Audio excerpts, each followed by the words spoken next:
Let me guess, you are just finishing up a bootcamp or a UX course that has promised you a 6-figure salary in under 6 months. And you're not landing that dream job. Honestly, there could be a number of reasons why this is happening, but I have a pretty good guess on 5 reasons of why you may not be landing your UX dream job. And a little spoiler alert, it's usually your case studies. Now I bet you're wondering what qualifies me to give you advice about your UX design portfolios. I am a senior UX designer who has been working within this industry for over 10 years. I also offer one-on-one mentoring sessions over on Superpeer, and I have seen a number of UX case studies all follow the same format, and everyone seems to be having problems in landing roles. So if you want to know more, then stick around for the remainder of this video and I'll let you know why your case studies may potentially be a little bit boring and holding you back from landing those precious UX roles. So let's start off with number 1. Everything is the same. Now this is by far the most common issue I tend to see in UX case studies, and that's because it follows the same format and the same process over and over and over again. There's nothing wrong with following a format. It's completely fine to follow a format to get your story across within the case study. But what's more concerning is the process never changes. It just follows one simple process, and that one simple process is supposed to cover every single problem you'll ever come up against in UX. One process does not solve every single problem. Let me give you a rundown on what I mean by exactly the same process throughout all your case studies. Now we usually start off with a little bit of research, and we'll go into personas. So we tend to write personas, I guess, for every single project. Then there's a little bit of an ideation phase, and then there's some testing, and then bam, end results. That's the end of the process. Now, yes, that is technically a good process, but that is not something that we do all the time.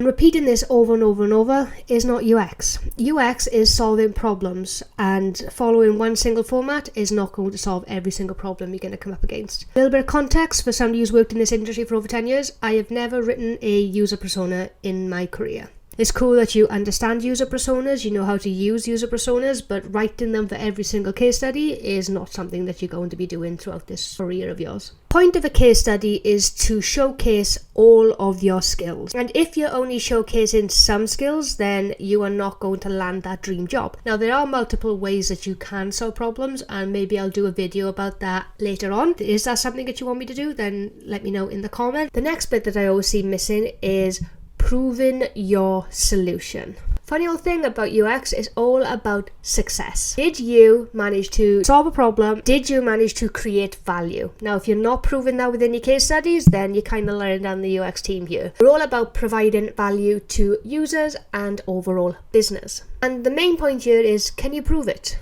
Unfortunately, it's not all about creating pretty designs, and if that's all your case study shows, then you're letting down the side again. UX is all about measuring success.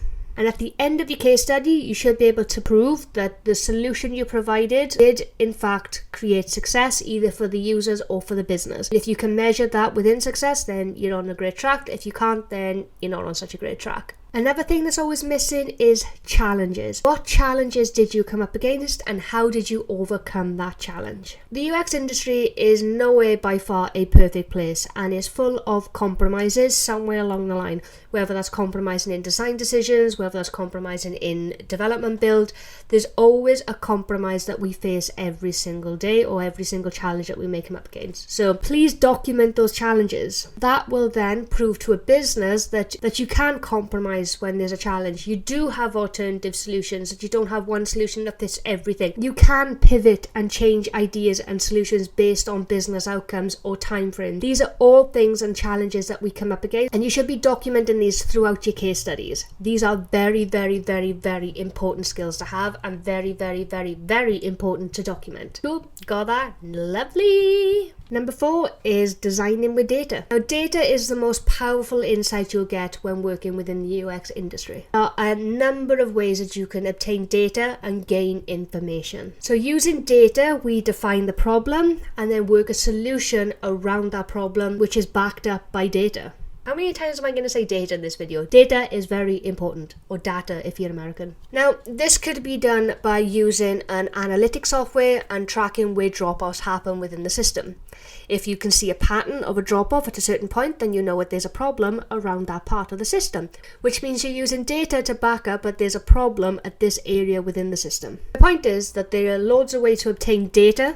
How you use that data to frame a problem and solve that problem is highly, highly valuable to companies. So something to note down there, use data. My last one would be own website not being a great experience. So the platform you decide to host your case studies on is an important decision. If your website or wherever you're hosting your case studies is a clunky experience, then you're not really coming across as an expert within the field, because if you can't give your users a great experience, how do you expect a company to hire you to give their users a great experience? It doesn't line up, does it? Make sure these case studies are really easy to find, make sure they're really easy to follow, and really give an overall great experience, because that is something you will be doing for any company that you'll be working for. You'd design as case studies, and I haven't been able to find the case study. Buttons are not working. They may be linked to a different place. You really need to be checking to see whether your website works in a way that you intend it to work. On responsive, so when I view things on mobile, things are misaligned. These are things that are really, really important to somebody who will be hiring you to do all these things for their company. Because at the end of the day, you are responsible for user experience. And if you can't give your users a great experience, then there's no way anyone's going to hire you to give their users a great experience. Now, I know the title says I'm going to give 5 tips, but I'm feeling generous, so I'm going to chuck in number 6. The point of the case study is to show your thinking skills. How you get from point A to point B. And was point B better than point A? So make sure you're taking your time, rewrite case studies if you need to rewrite case studies. Never think a case study is completely finished. If you get feedback on those case studies, iterate those case studies, keeping these things up to date. And honestly, for the love of design, don't just put UI images. Don't just put UI images without context. When I viewed a case study where there's just images with no context whatsoever, and sometimes these images are extremely lovely, but if they don't tell me what problem they're trying to solve or how you got there, then it literally is just a pointless image. Because honestly, explanations go a long, long way within this industry. And that's it for this video. If you have any questions on case studies, then please let me know in the comment section. And let me know if you're going to make the switch to UX this year. I would love to know if you are trying to get into the industry, don't know how to get into the industry, having problems getting into the industry. Any questions, thoughts or concerns, let me know in the comments and I will be sure to get back to you.